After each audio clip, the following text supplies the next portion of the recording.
আসবো। আমি এখানে একটু সুবর্ণ বসুর কাছে যাবো। সুবর্ণ বাবু, এটাও তো মানতে হবে যে আমাদের দেশে 30 কোটি এমন মানুষ রয়েছেন যারা একদম ন্যূনতম ইনকাম করেন, যেটা একদম মানে বলা যেতে পারে যে অনাহার থেকে জাস্ট একটু উন্নততর যেটাকে বলা যেতে পারে।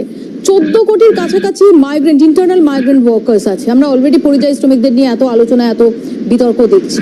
সেই জায়গায় দাঁড়িয়ে কোন কোন লকডাউন এক্সটেনশনের পাশাপাশি কোন জায়গাগুলো এনশিওর করা উচিত বলে আপনার মনে হয়?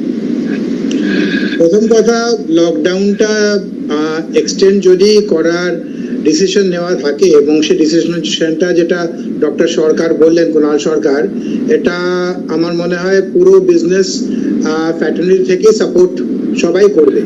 কেননা হেলথ কামস ফার্স্ট, বিজনেস তো আমাদের সবাইকেই করতে হবে এবং যারা জীবিকার কথা আপনি বলছেন এটা খুবই ইম্পর্টেন্ট এবং সেটা সম্বন্ধে কোনো ডাউটে, কিন্তু এর সঙ্গে সঙ্গে আমাদের এটা দেখতে হবে যে এই মাইগ্রেন্ট ওয়ার্কার যারা মোটামুটি না খেয়েই মারা যাবে যদি খুব বেশি দিন এটা চলে, তো ওদের জন্য আমাদের কিছু করতে হবে। এখন অনেক এনজিও কাজ করছে, অনেক সরকারি বেসরকারি সংস্থারা ওদেরকে ফিড করছে, কিন্তু কতদিন এটা চলবে? এটা ধরুন 1 মাস, 1.5 মাস, 2 মাস চলবে, কিন্তু কতদিন? একটা দিন পরেও মানে বড় বড় কোম্পানিরাও কিন্তু চালাতে পারবে না এটা। কাজে at some point of time আমাদেরকে কিন্তু we have to come back to work. এবং সেখানে আমাদের কিছু তো প্রবলেমস আছে আমাদের দেশে, এবং সেই প্রবলেমগুলোকে আমাদেরকে একটু থ্রু দ্য সোশ্যাল মিডিয়া এবং through hour education to the মাসেস।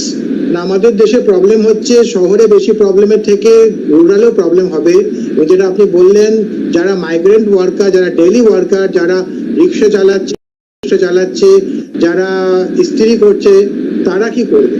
কাজে এদের জন্য আমাদের আমার মনে হয় কিছু একটা করার খুবই দরকার তাড়াতাড়ি। যেটা রেড জোনে নেই সেই সব জায়গাগুলোতে আমরা কিছুটা তো ফ্লেক্সিবল হতেই পারি, এবং যেমন নন এসেনশিয়াল কিছু জিনিস আমরা খুলতে পারি। এবং আমার মনে হয় সবচেয়ে আগে যেটা আছে আমাদের hand hygiene, sanitisation, physical distancing, এগুলো তো এখন পার্ট অফ লাইফ হয়ে যাবে। এগুলোকে আমাদের খুব আমরা শক্ত করে এগুলোকে আমাদেরকে সবার উপরে লাগাতে হবে এবং এটা খুব ইম্পর্টেন্ট। আমি সুবর্ণ বাবু আপনার কাছে কল্যাণ